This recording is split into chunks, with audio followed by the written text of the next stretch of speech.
कभी कभी सरकार का एक फैसला सिर्फ एक नियम में बदलाव नहीं होता, बल्कि वो एक पूरी की पूरी क्रांति ले आता है।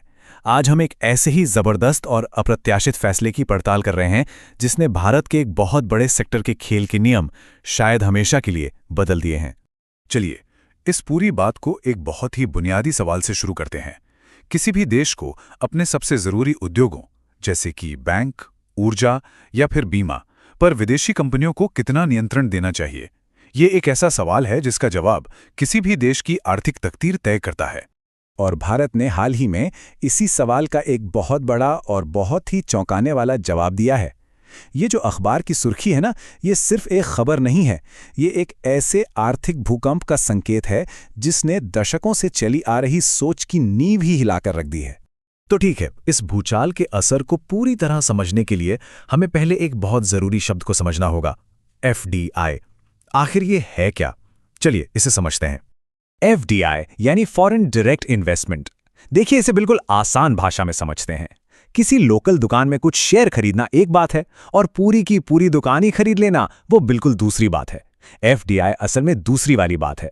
ये सिर्फ पैसा लगाना नहीं, बल्कि उस कारोबार की ड्राइविंग सीट पर बैठना है।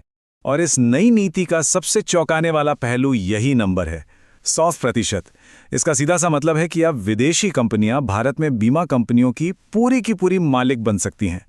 किसी भी देश के इतने संवेदनशील सेक्टर में दरवाजे पूरी तरह से खोल देना, ये बहुत बहुत बड़ी बात है। अब ये समझने के लिए कि ये फैसला इतना जबरदस्त क्यों है, हमें पहले ये देखना होगा कि अब तक ज्यादातर देश अपने प्रमुख उद्योगों को लेकर क्या सोचते आए हैं। मतलब एक पारंपरिक नजरिया क्या रहा है। आमतौर पर सरकारें एक तरह का सुरक्षा कवच बनाकर चलती हैं।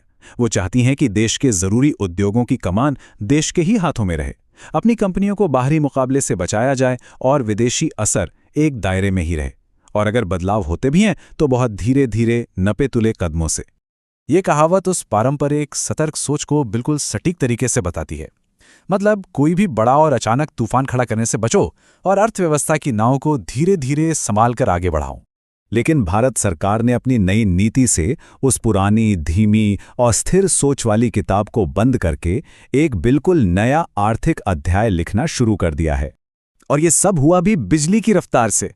दिसंबर 2025 में संसद में बिल पास हुआ और फरवरी 2026 तक इसे लागू करने की सूचना भी जारी हो गई। ये स्पीड दिखाती है कि ये कोई अचानक लिया गया फैसला नहीं, बल्कि एक बहुत सोचा समझा और निर्णायक कदम था।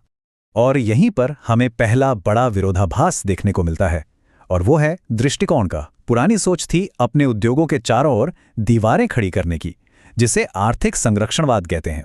और नई हकीकत, उन दीवारों को गिराकर दरवाजे पूरी तरह खोल देना। ये एक तरह से सुरक्षा कवच से सीधा रेड कारपेट पर आने जैसा है। और दूसरा विरोधाभास, वो है इस बदलाव की रफ्तार। जहां पारंपरिक रूप से सुधार इंच दर इंच धीरे धीरे किए जाते थे, वहीं ये एक ही झटके में की गई एक बहुत बड़ी छलांग है। ये सीढ़ियां चढ़ने जैसा नहीं है, बल्कि एक मंजिल से सीधे 10वीं मंजिल पर पहुंचने जैसा है। तो इस ऐतिहासिक कदम के बाद अब सवाल उठता है कि आगे क्या होगा। और ये सवाल हमें इस विश्लेषण के अंतिम और सबसे जरूरी हिस्से पर लाता है, भारत में बीमा क्षेत्र का भविष्य अब कैसा दिखेगा। ये एक बहुत बड़ा और खुला सवाल है। जाहिर है, इस तरह के साहसिक कदम से नई तकनीक आ सकती है, ज्यादा प्रतिस्पर्धा हो सकती है और शायद ग्राहकों के लिए बेहतर सेवाएं भी मिलें। लेकिन ये हमारी अपनी कंपनियों के लिए एक बहुत बड़ी चुनौती भी है। इस फैसले का असली विजेता कौन होगा और किसे नुकसान होगा, ये तो आने वाला वक्त ही बताएगा। पर हाँ, ये एक ऐसा सवाल है जो भारत के आर्थिक भविष्य को जरूर परिभाषित करेगा।